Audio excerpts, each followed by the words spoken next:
একটা সময় ছিল পেলে রোনালদোদের ব্রাজিল মানেই ছিল মাঠে ফুটবলের জাদু।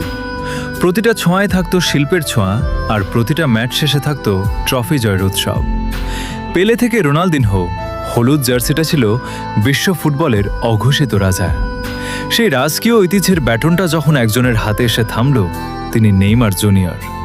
অনেকে তাকে নিয়ে সমালোচনা করেছে, অনেকে বলেছে অতিরিক্ত নাটক করেন তিনি। কিন্তু দিন শেষে সত্যিটা হলো, ব্রাজিলিয়ান সাম্বার সেই পুরনো ছন্দ আর পায়ের কারুকাজ যদি এই প্রজন্মে কেউ ধরে রেখে থাকে, তবে সেটা নেইমার। নেইমারের ক্যারিয়ারটা যেন এক ট্র্যাজিক হিরোর গল্প।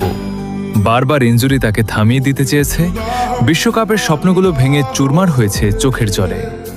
পেলের রেকর্ড ভেঙেছেন ঠিকই, কিন্তু যে হেক্সা ষষ্ঠ বিশ্বকাপ জয়ের স্বপ্ন নিয়ে তিনি বছরের পর বছর লড়াই করেছেন, ভাগ্য বারবার তার সাথে বেইমানি করেছে।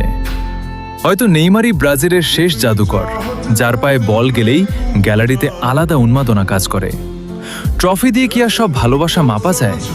দিন শেষে ফুটবলের প্রতি তার যে নিখাদ আবেগ, সেটাই তাকে কোটি ভক্তের হৃদয়ে অমর করে রাখবে।